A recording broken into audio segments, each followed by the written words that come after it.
Hello, everyone. My name is James. I'm a grateful recovered alcoholic. Um, I think that before I begin, maybe I should talk a little bit about what my issue is, why I'm here, why I'm talking to you guys now. Um, I always liked drinking. Maybe you could even say loved it for a little while. Um, I wouldn't say I had many problems in the beginning. It just seemed like fun and games, and maybe it was. Had some good times. Um, but as mentioned in our literature, at some point, um, things stopped being as fun as they used to be.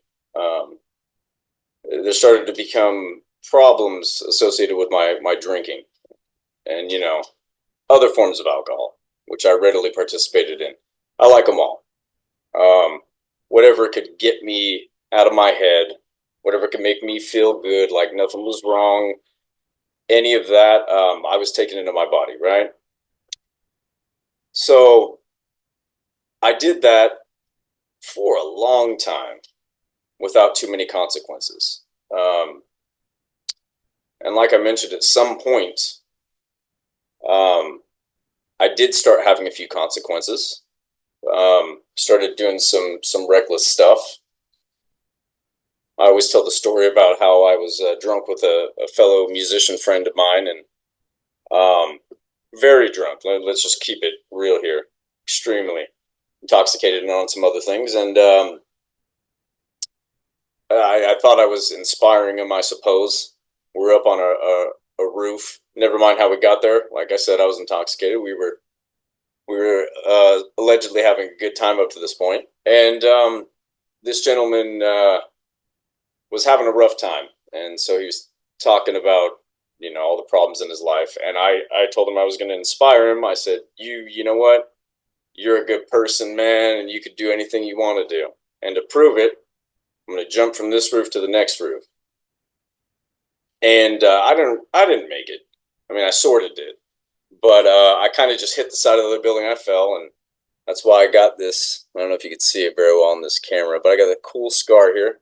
Shattered that arm. I got a plate in. I fractured my pelvis. And I'm only telling you that to tell you about the craziness of my alcoholism, because that happened very early on in my drinking career, and that did not stop me. Did not stop me at all. So that's an example of when there started to be consequences, and still had no consideration in my mind that maybe I was an abnormal drinker somehow. Um, I continued to drink and use drugs, and because the body healed itself, and I was good to go. Um, Eventually, I got into enough trouble. I got arrested. Um, Apparently, you're not allowed to traffic in narcotics. They get mad about that. So I got arrested for that. And I was pretty deep into it at that point. I got lucky enough because it was a first offense that I had like a year of probation and just had to test clean for a year. I did that, but I did that by getting some legal prescription medication, um, so that I could, still have my drink in a sense and still be intoxicated without, doing it illegally. So I was on prescription medication at that point. So I still didn't stop drinking. And as soon as that year probation was done, I was doing all the hard things that I was doing before. Um, Maybe I started to consider that there was a problem. But here's the thing. Somewhere in my drinking career, in between those two events, I'd say I passed this unknown barrier where it wasn't an option for me anymore, whether I drank or not. This was a necessity for me.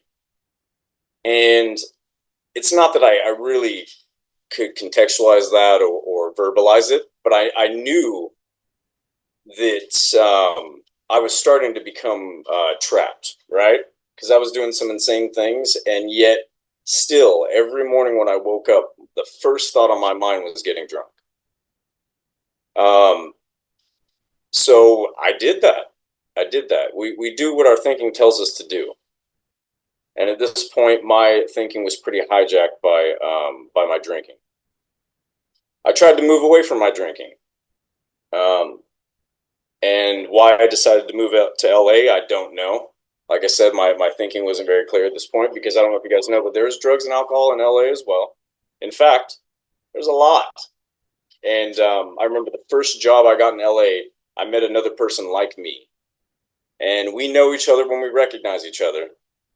And at our orientation for this new job, me and this gentleman were high and drunk as shit. Um, so moving didn't work. It didn't work.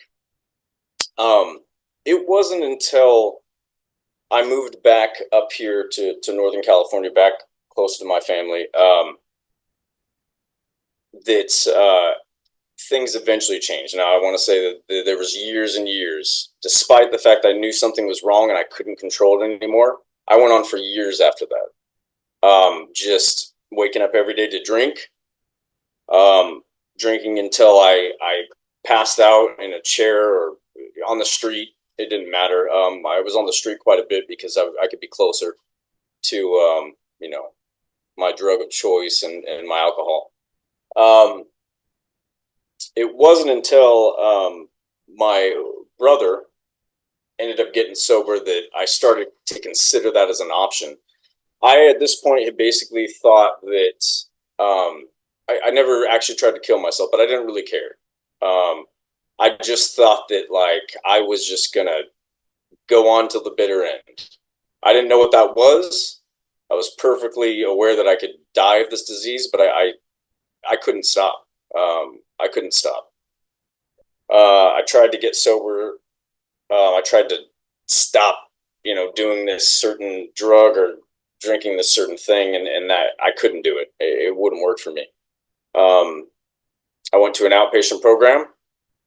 Still, I mean, I would leave the outpatient program, and at this point, of course, I had nothing. I had no job. I had no transportation, so my parents were doing their best to help me out. So they would pick me up from this place when I got out, and don't you know, almost every day I would call them and tell them I was staying afterwards to talk to the counselor. And what I was really doing is going around the corner and drinking with some of my homeless friends before they picked me up. So if that's not insane, I don't know what is. Everything that I tried, my family cried over me. They begged me to stop. Um, at this point, I had long passed the point of caring about anybody else. I was stealing from them. I stole from several jobs I had. Ruined relationships, and just took from everything around me uh, because I couldn't overcome this drinking that was beyond my control. Um, I even wanted to stop at this point, but I didn't know how. Finally, after my brother got sober that I mentioned, he went to a place out here called DVR in the Bay Area that a lot of people are aware of. It's an inpatient program, and thank God that they are very big on this book. Right now, this is just a fancy leather-bound study version of it, but it is our literature, right? Alcoholics Anonymous.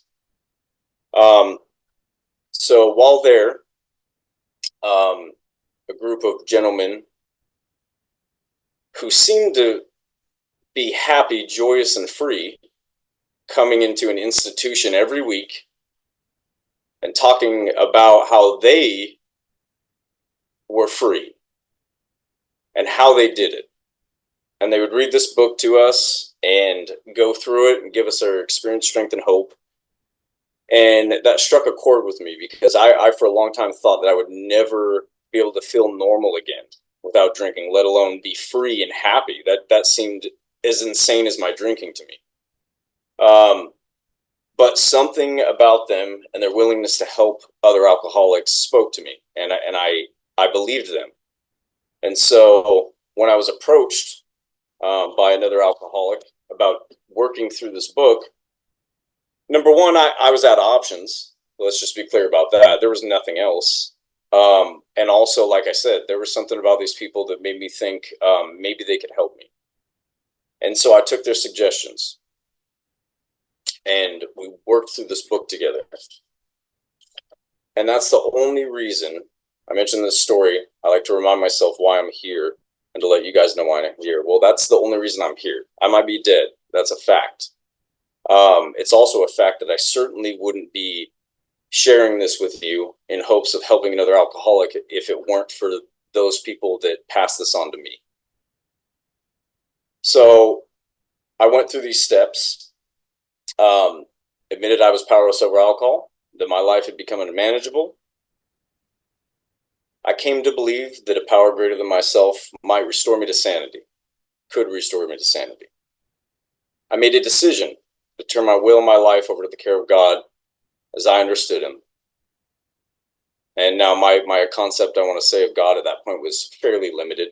But they told me that it was just a decision and that my idea of God and concept of God is likely to change because I don't have to know God before I do these steps. The steps are so that I can find God.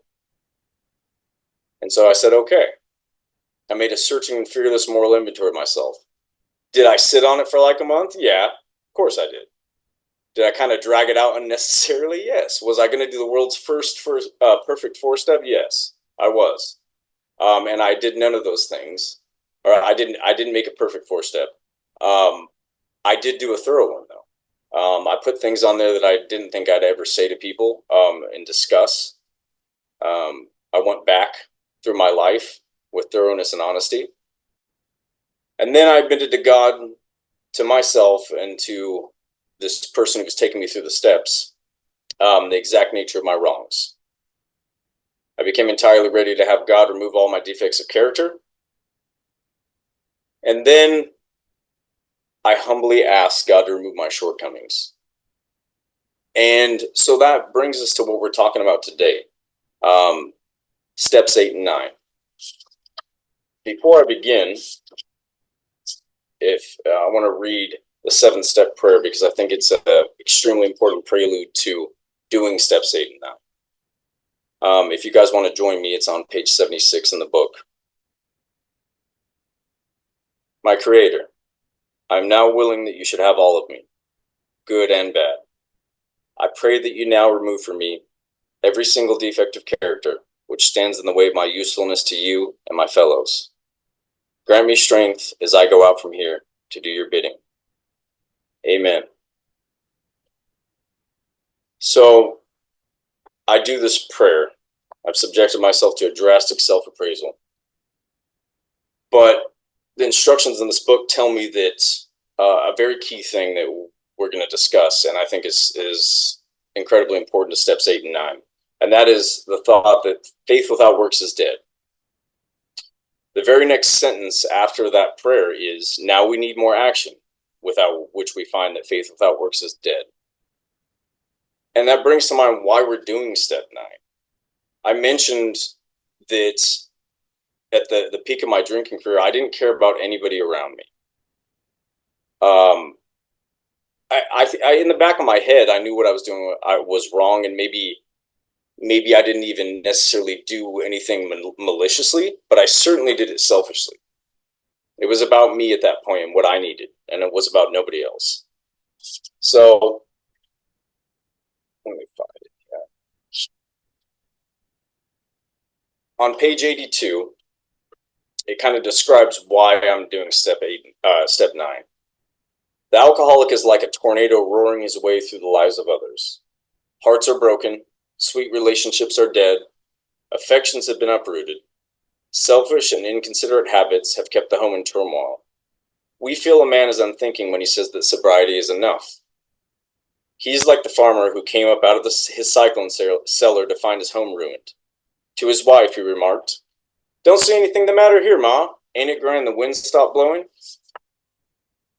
So for me as an alcoholic, going through steps 1 through 7, I begin to realize what I've done wrong and I perhaps begin to have a spiritual experience and connect with this power greater than myself that I need to solve my drinking problem. But it's not enough. And Dr. Silkworth mentions this as well in the doctor's opinion. In my edition of the book, it's page XXVI.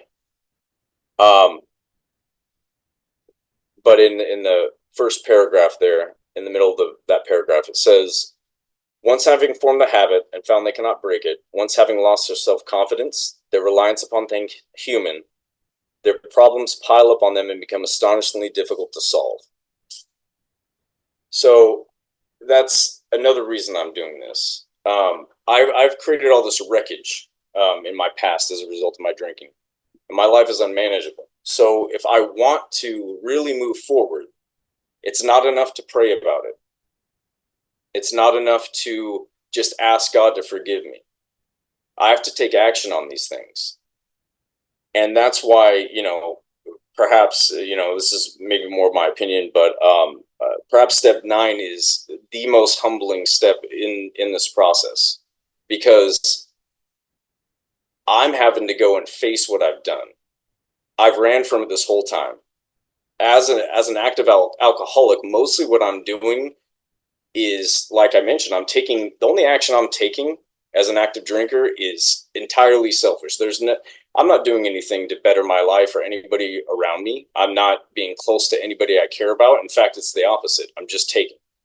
Now's my opportunity maybe to do something a little different. We have a list of all persons we have harmed and to whom we are willing to make amends. We made it when we took inventory. And there's, while there's no specific call in the 4th step for separate harm inventory, my sponsorship line does do a separate harm inventory in addition to the resentments, fears, and sex inventory. And it's because of this sentence right here. Even though you can look at the resentments and the fears and the sex inventory and certainly extrapolate some harms you may have caused, we seem to find it pretty effective to do a separate harm inventory, to see specifically, like, this is what I did. This is how I hurt these people. And I think it helps you when you come to step 9. And let's see if I can remember how to share a screen here.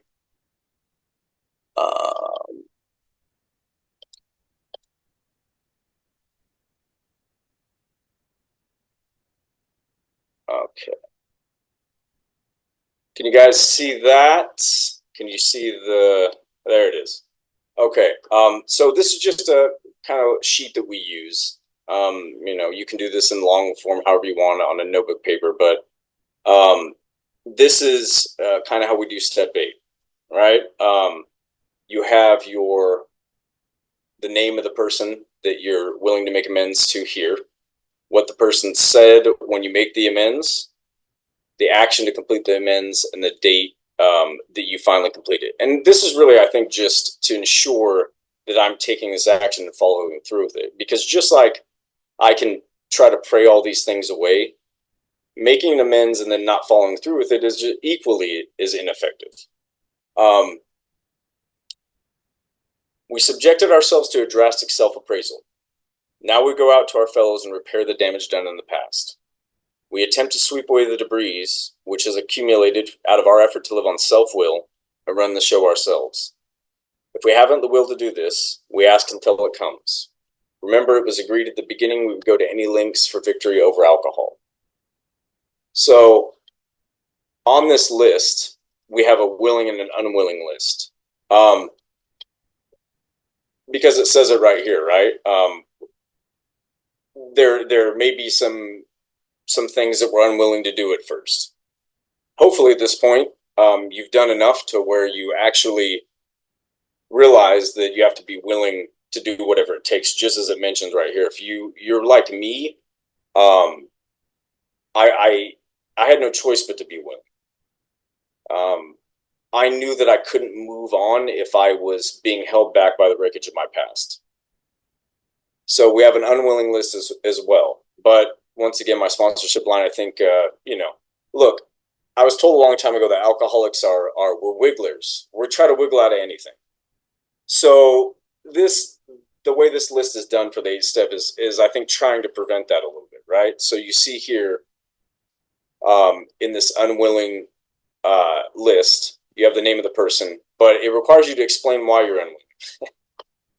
And I found that when doing this, I don't usually have very good reasons why. Not really. Sometimes, and we'll get to that because part of step 9 is not creating further harms when we do our amends. So maybe you're worried about that, but you got to explain yourself a little bit.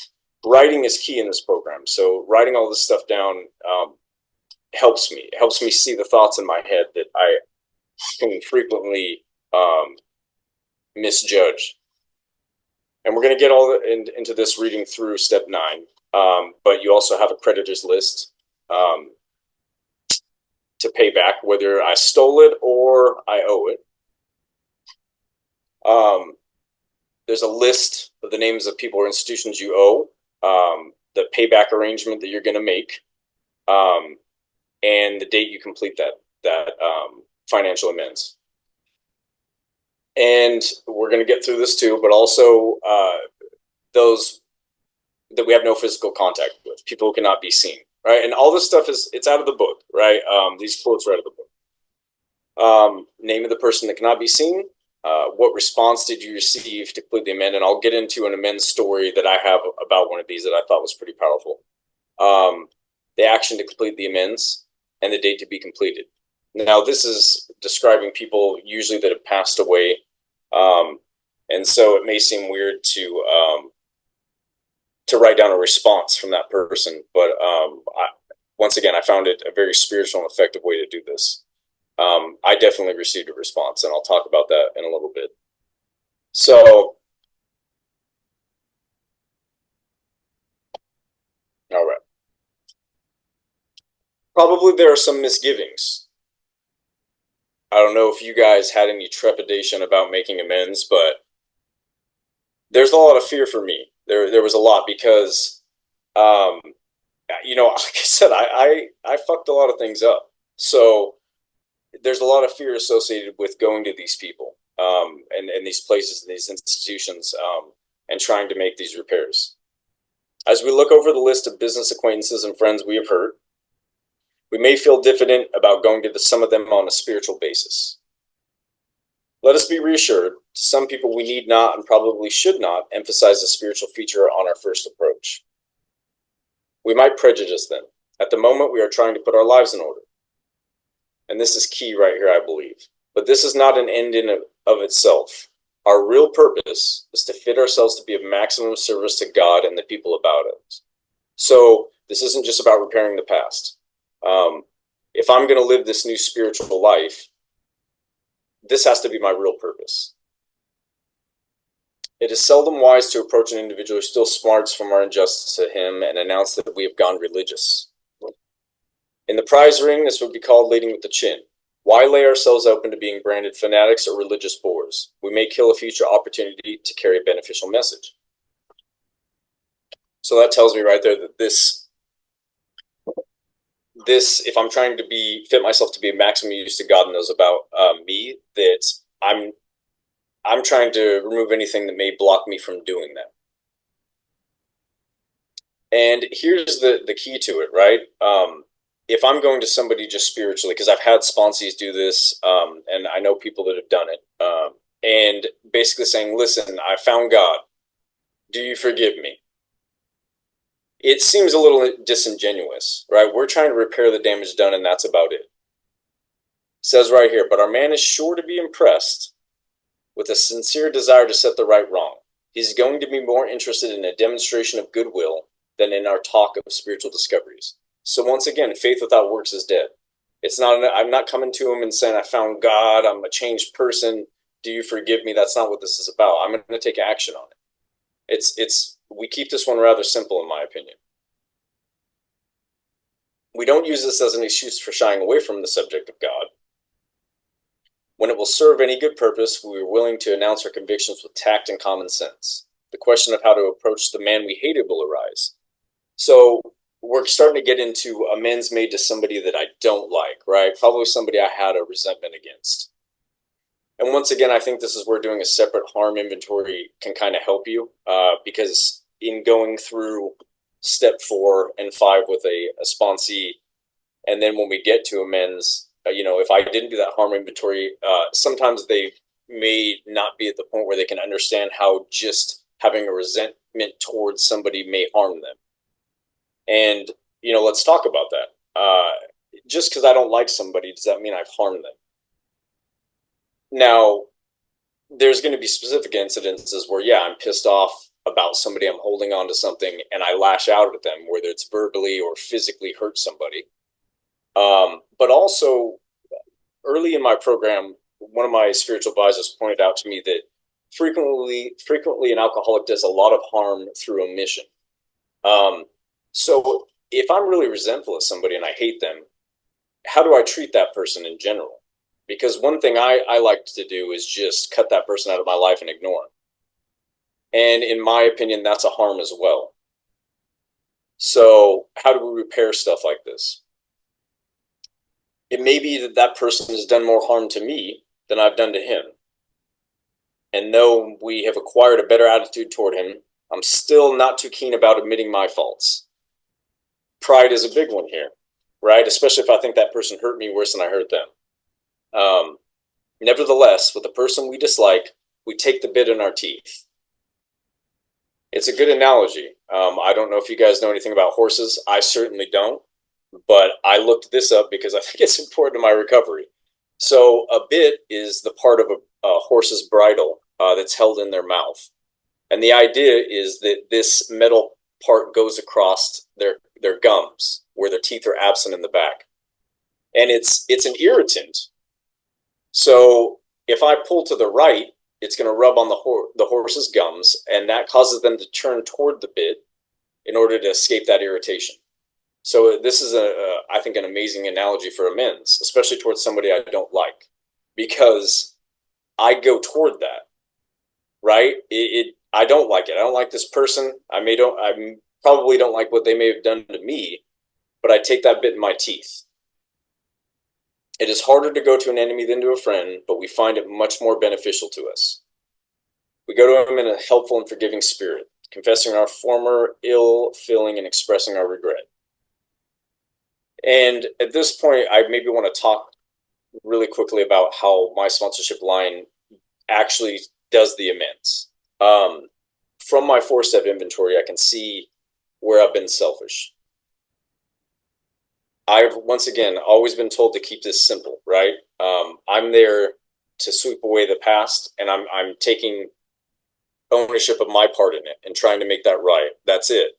So when I do these amends, I'm not explaining myself and why I did what I did, because for 2 reasons. One, I've likely done that 1,000 times. I don't know who in here may have caused problems during their drinking career and made a lot of apologies. I did that all the time. And here's the thing, because faith without works is dead, an apology is just an apology. And just like a prayer that doesn't have any action, it doesn't have any real effect on the people about me. So an amends is not an apology. Usually my sponsorship line and what I tell my sponsees, how our script goes, is something very simple. In the past, I harmed you. I was selfish. I resented you, whatever the case may be. I did this, and for that I'm sorry. What can I do to make it right with you? So I'm just confessing, in this case, a resentment, since we're talking about a resentment, an amends for resentments, or toward people I don't like. But that's it. I'm telling them that because I'm selfish, I did this, I'm sorry, and more importantly, what can I do to make it right with you? That's when it becomes an amends. That's when it becomes an amends. Under no condition do we criticize such a person or argue. Simply, we tell him that we will never get over our drinking until we have done our utmost to straighten out the past. We are there to sweep off our side of the street, realizing that nothing worthwhile can be accomplished until we do so. Never trying to tell him what he should do. His faults are not discussed. We stick to our own. If our manner is calm, frank, and open, we will be gratified with the result. And I like that sentence because I think it always reminds me of the proper attitude that I should take when I'm doing amends. I should be calm, I should be frank and open. If I'm too full of fear, I may need to handle that before I do an amends. I'm going to have some fear, of course, but I can't ever forget why I'm there, right? I'm there to sweep away the wreckage of my past. I'm there to make this right to the best of my ability.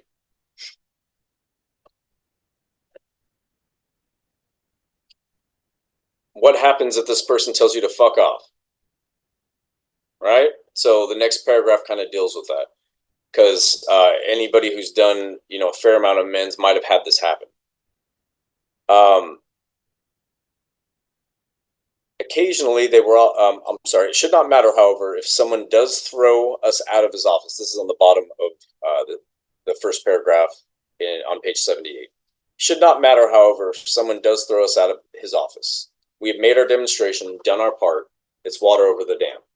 And I think that's an important point too, because I have to realize that sometimes my damage that I've done may have been extreme enough that this person doesn't want me in their life anymore. That's something I have to accept. Sure, I'd love everybody to just forgive me. That'd be great, right? And welcome me with open arms. But this isn't about me, right? In the sense that I'm trying to make it right. I mean, it is about me because I have to try to make it right to the best of my ability. So this is definitely for me too. But also, I can't selfishly expect this person to just forget everything that happened, right? If they throw me out of the office, I've done my part to the best of my ability. If this person wants me in their life later, or they do have something that they think I can do to make it right, I'm always willing to do that. So we've dealt with resentment type amends, right? We hate this person, but we're going to take the bit in our teeth and do it anyway. The next section here talks about financial amends. Now I've had a few of those. I still have one from my original 4-step that I'm trying to make it right now. And actually one more that I'm still paying on, but I'm close, guys. So I think I owe like 900 more. I'm making payments on that, but so I'm close. Most alcoholics owe money. We do not dodge our creditors. Telling them what we're trying to do, we make no bones about our drinking. They usually know it anyway, whether we think so or not. You guys ever thought that you were hiding your drinking from people? Like they didn't know? Oh man, I used to think that. Nor are we afraid of disclosing our alcoholism on the theory that it may cause financial harm. Approached in this way, the most ruthless creditor will sometimes surprise us. Arranging the best deal we can, we let these people know we are sorry. Our drinking has made us slow to pay. We must lose our fear of creditors no matter how far we have to go, for we are liable to drink if we are afraid to face them. So I want to talk real quick about financial amends. I remember the one that I'm actually still paying off. When it came time to do this, I had some misgivings because I thought this was a matter that was settled in court, and I didn't feel I should pay this. And somewhere the paperwork got shuffled. I didn't have proof that this had been taken care of in court, and so I was liable to pay this. And I remember I got some tax refund money back for the first time in a long time that I wasn't going to drink away, and it was hard for me to let go of that money to a creditor that I felt like I had already taken care of. And so my sponsor directed me to another person in this program who famously has made massive financial amends and taken 20 years, I think, roughly something like that, to make certain financial amends. So they're known for sticking to that. And I talked to this person, and I was like, for the first time, I finally have some of my money I can keep and I need. Like, I don't have a car, there's all these things. And he told me, he said, "Whose money is it?" And I was like, "What do you mean?" And he said, well, it's certainly not your money if you've taken it from somebody else. And he also said, and anyway, all money is God's money. The stuff in this life that we try to hold on to is this is God's stuff, right? This is God's money because you need it for an amends, right? This is God's work. This isn't you buying a car. And he told me something that I always remember, and I think it's especially relatable to amends. And he said, the way I have to live my life now is God first, others second, and then my needs get met. He's like, that's the order it happens. We do it backwards. I'm always trying to worry about me. I wanted this car, right? I don't have a car. I'm on a freaking purple Huffy and I'm 35 years old. I'm on a bicycle. But he said, God first, others second, and then my needs get met. And you know what? I have a car now. I'm okay. And more importantly, I'm not drunk right now. I'm talking to you guys. So he must have known something I didn't know. Perhaps we've committed a criminal offense, which might land us in jail if it were known to the authorities. I don't know if you guys have ever committed a crime. I mentioned before that I did. So how do we deal with criminal offenses when it comes to amends? We may be short in our accounts and unable to make good. We've already admitted that this in confidence to another person, but we are sure we would be imprisoned or lose our job if it were known. Maybe it's only a petty offense, such as padding the expense account. Most of us have done that sort of thing. Maybe we are divorced and have remarried, but haven't kept up the alimony to number one. She is indignant about it and has a warrant out for our arrest. That's a common form of trouble too. So here we're going to get into some guiding principles of amends. Although these reparations take innumerable forms, there are some general principles which we find guiding. Reminding ourselves that we have decided to go to any lengths to find a spiritual experience. We ask that we be given strength and direction to do the right thing, no matter what the personal consequences may be. We may lose our position or reputation or face jail, but we are willing. We have to be. We must not shrink at anything. And that sounds like a tall order, and maybe it seems so in the beginning. But I know, I know some people in this program who have committed some pretty grave offenses and have made amends for those things, including somebody who, was responsible for the death of another person. And that person made direct amends to the family of the person that they harmed. To me, that's pretty incredible. And that's somebody who really works this program. Usually, however, other people are involved. And here's where we get into to the fact that we make amends, but not if we're going to harm somebody else in doing so. Because there's usually other people involved, we have to consider those people too. Therefore, we are not to be the hasty and foolish martyr who would needlessly sacrifice others to save himself from the alcoholic pit. So once again, I can't create more wreckage by trying to repair my wreckage. It doesn't work. I have to be considerate of others when I do this. A man we know had remarried because of resentment and drinking. He had not paid alimony to his wife. She was furious. She went to court and got an order for his arrest. He had commenced our way of life, had secured a position, and was getting his head above water. It would have been impressive heroics if he had walked up to the judge and said, "Here I am." We thought he ought to be willing to do that if necessary, right? So the willingness can never leave us to do these things, direct amends, right? And remember, this says whenever, or I'm sorry, wherever possible, not whenever. So we do these things promptly, right? This isn't something that we kind of just wait out and, hope the right time will arise. We do these when the opportunity presents itself. We suggested he write his first wife admitting his faults and asking forgiveness. He did, and also sent a small amount of money. He told her what he would try to do in the future. He said he was perfectly willing to go to jail if she insisted. Of course, she did not, and the whole situation has long been adjusted. So, that one seems like a pretty happy ending to it.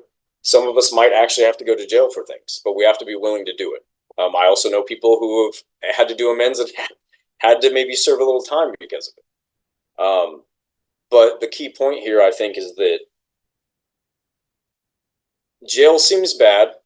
Facing up to these crimes may seem obviously terrifying, but for somebody like me, it was either that or being dead. It was either that or death, alcoholic death. So jail's bad, but death is even worse. I didn't have many options in this case. Before taking drastic action, we might implicate other people. Before taking drastic action, we might implicate other people, which might implicate other people. We secure their consent. If we have obtained permission, have consulted with others, asked God to help, and the drastic step is indicated, we must not shrink. Now, it goes on to give another example of this type of criminal offense, making amends for that. But let's, in the interest of time, we'll move down to some domestic amends and domestic troubles on the bottom of page 80. The chances are that we have domestic troubles. Perhaps we are mixed up with women in a fashion we wouldn't care to have advertised. Now, of course, this applies to men and women. It's not just women. We doubt if, in this respect, alcoholics are fundamentally much worse than other people. But drinking does complicate sex relations in the home. After a few years with an alcoholic, a significant other gets worn out, resentful, and uncommunicative. How could they be anything else? The husband begins to feel lonely, sorry for himself.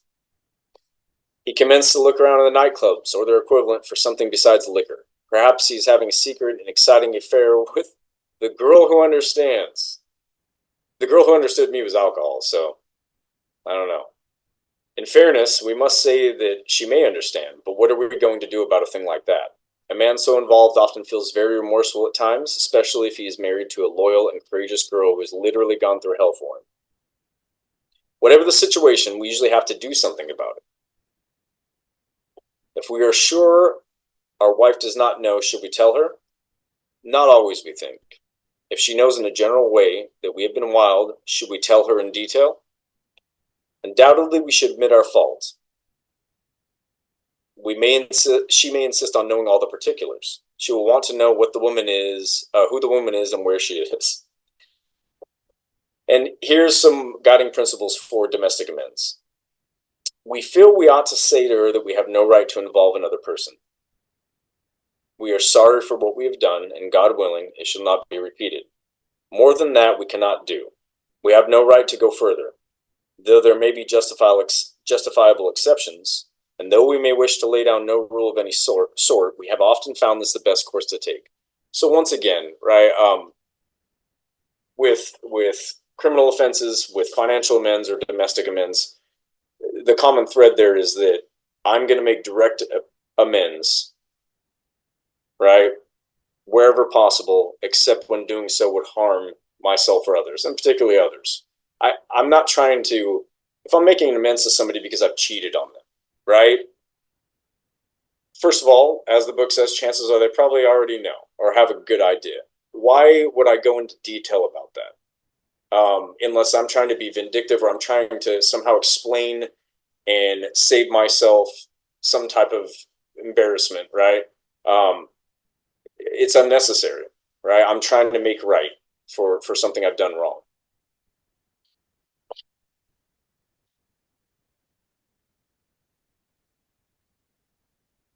Let's see.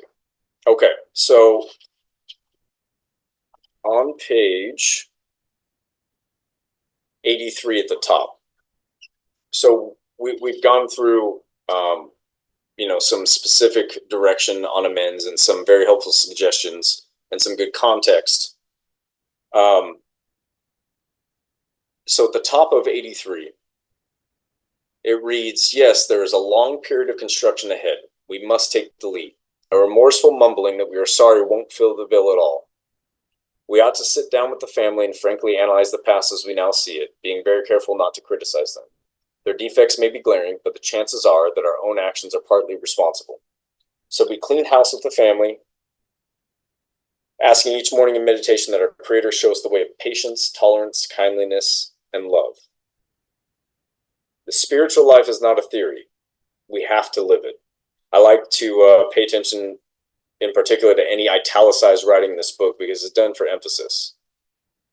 And I think this is just an echo of what we started with in the beginning of talking about amends, and that's faith without works is dead, right? We have to live this stuff. So just because I make my first round of amends doesn't mean that I'm going to stop doing amends, or hopefully it doesn't, because clearing out the past doesn't mean I'm not going to screw up in the future. So I better be prepared to continue to do this stuff. And that involves 4 through 9, the whole solution. If I'm not doing inventory, right? If I'm not discussing it with another person, if I'm not asking God to remove my defects of character, I can't see the harm that I've done in other people. I'm not going to notice those things. I'm going to gloss over all of that in order to get what I want because inherently I'm selfish. So I have to do this whole process and I have to continue to do it. Only then can I recognize what I've done and make a proper amends as long as my pride's not too much in the way.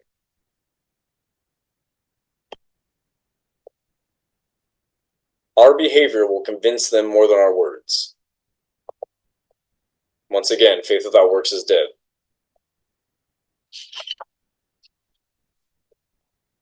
Now, in our meetings, I'm going to end with this. In our meetings, frequently we read the promises in the beginning of the meeting.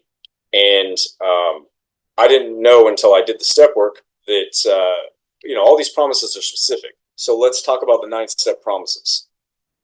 At the bottom of 83, if we are painstaking about this phase of our development, we will be amazed before we are halfway through. So remember, all the promises come with conditions. If we are painstaking, so in other words, if we've done 4 through 9, right, and we've done these amends and we're painstaking about it, we will be amazed before we're halfway through with those amends.